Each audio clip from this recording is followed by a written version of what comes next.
All right, sup guys, welcome back to the channel, Too Easy Sports Betting. I'm Trice Too Easy, guys. If you're new here, hit the subscribe button. If you've been here, give me a thumbs up, leave a comment. It helps me and my channel a lot.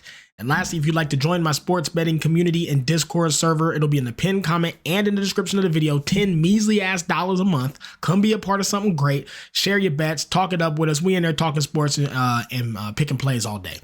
All right, guys. Anyways, review yesterday, get into the player props, go over the slate, and I'm gonna get y'all out of here with a bag.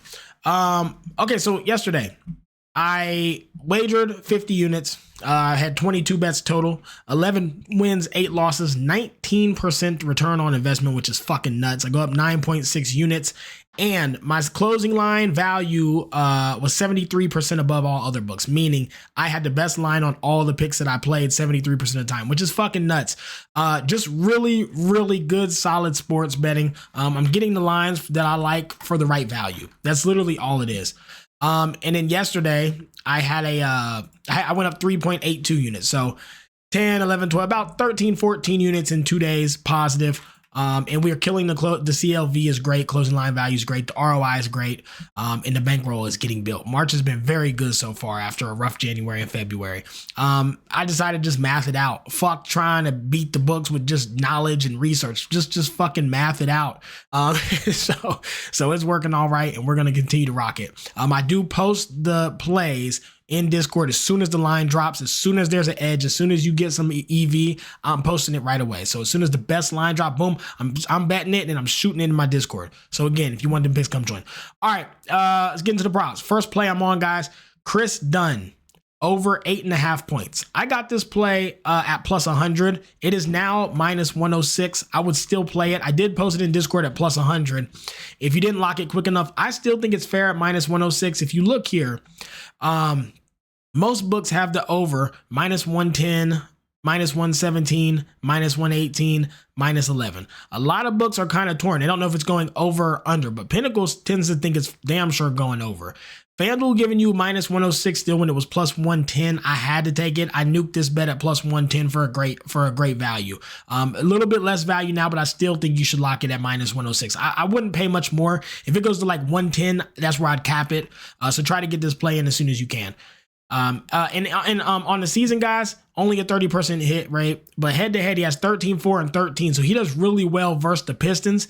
And due to some injuries, he should be getting some play time. And you see his last three, 14, 15, and 2. So he's been doing all right recently. I just think it's a good spot for him to do well tonight. We only need 9. Let's get it, baby. Next, Dennis Schroeder. Points, under 8.5 points.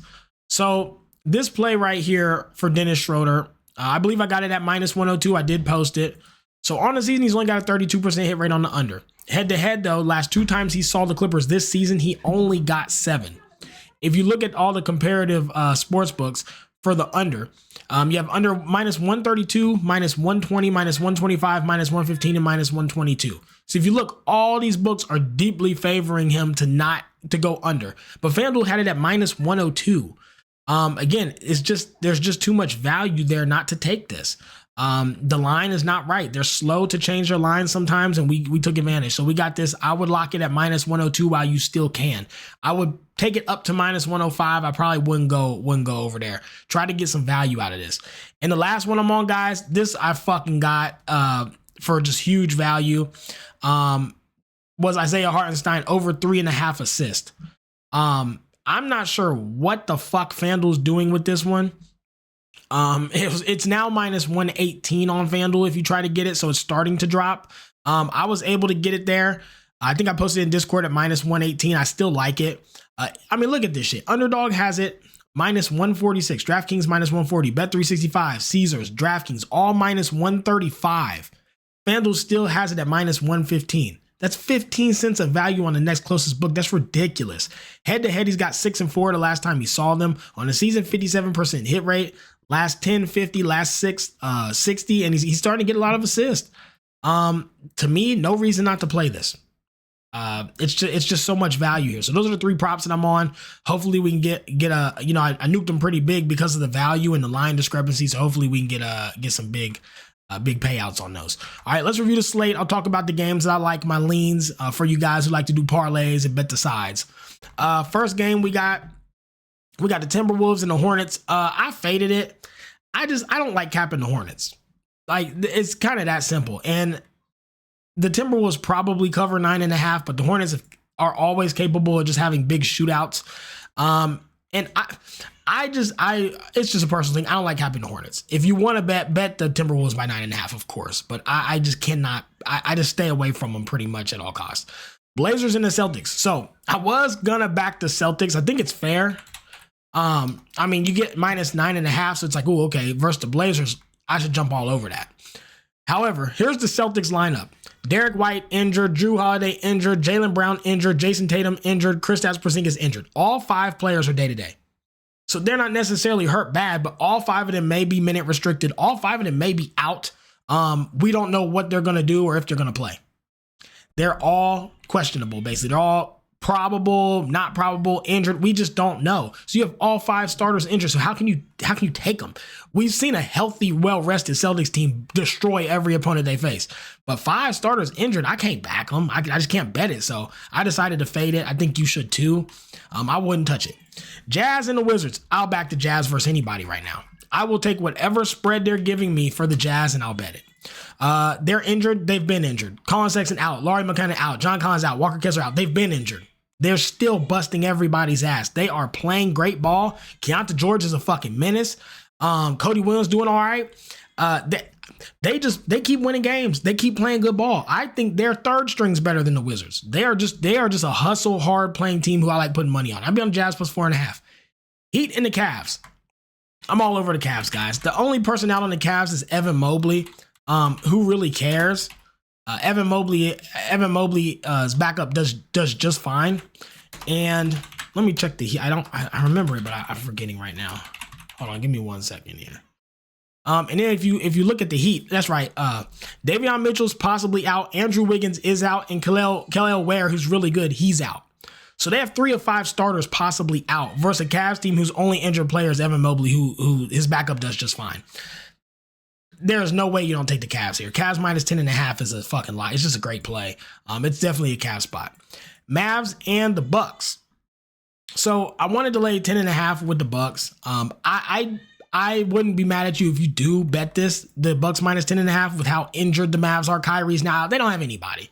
That said, we've seen the Mavs play without Kyrie before and Luka at the same time, and they still did actually pretty fine. I know they're in shambles right now. The organization as a whole is struggling. But man, 10.5 is a lot. I don't like laying spreads that big unless it's just a huge discrepancy like this Cavs Heat game. So I decided to fade it. I wouldn't be mad at you if you took the Bucks minus 10.5. But also you got to think of like the spot this is. If the Mavs lose this game, all value, all sales, it's really bad for business if they lose this one. First they trade Luka, then they lose a bunch of games, then Kyrie gets hurt. If they lose now, man, it's just, I think it's a good bounce back spot for them to show that they still got some fight and are worth going to watch play. I believe business runs a lot of stuff. I'll be shocked if they lose by more than 10, but I would bet the Bucks if I were to bet it. Kings and the Nuggets plus 5.5, and it's not even close. The Kings have been playing really good basketball. I think they're a really good team. Malik Monk is questionable, and Domantas Sabonis is out. Here's the thing. Domantas Sabonis was not good. I don't know why nobody wants to talk about this or say this. He was very unimpressive. He wasn't doing anything he wasn't really doing anything. He wasn't getting boards. He wasn't getting points. He wasn't getting assists. He wasn't doing shit.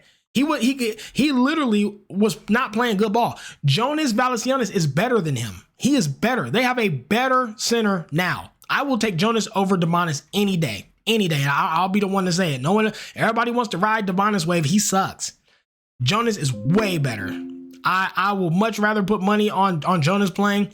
Keegan Murray's playing good. DeMar's playing good. Zach LaVine continues the ball. Malik Monk is day to day, but he might play. He might just be restricted. But the Kings, all in all, they look excellent. On the Nuggets side of things, you have Eric Gordon day to day and Nikola Jokic day to day. Joker's been playing like shit.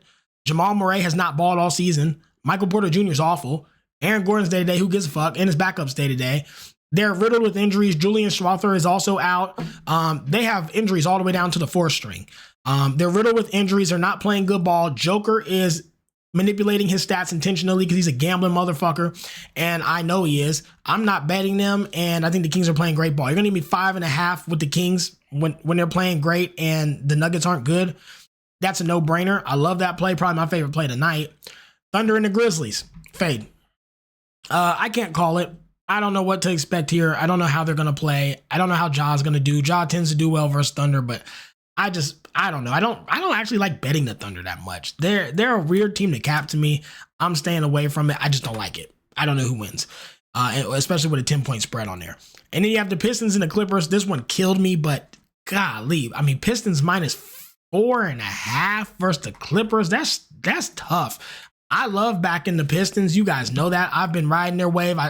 We've been cashing on the Pistons. And the only injury they have is Tobias Harris. They're the only team in the league whose strength and conditioning team seems to know what the fuck they're doing, because these Pistons are never injured. Tobias Harris is the only injury in sight. Everybody else is pretty healthy. I mean, and they're playing some of the best ball I've seen. The Clippers have Kawhi out. They have Norman Powell out, so they're missing 2 of 5 starters, and 2 of their bench players are also injured. It's tough. It's just the Clippers play such good D, and I don't like fading the Clippers, but I do think the Pistons covered a 4.5. I chose to stay away from it, guys.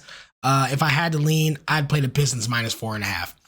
Final plays today: Jazz +4.5, Cavs -10.5, Kings +5.5. And these are the 3 player props that I got for max value already today. Isaiah Hartenstein over 3.5 assists, fucking killed it. Chris Dunn over 8.5 points, and then Dennis Schroeder under 8.5 points. I will be firing. I bet 20, 30, 40 bets a day. They'll all be posted in Discord as they come up. But for now, that's all the plays. Let's get out of here. Let's get a bag and let's crack these folks.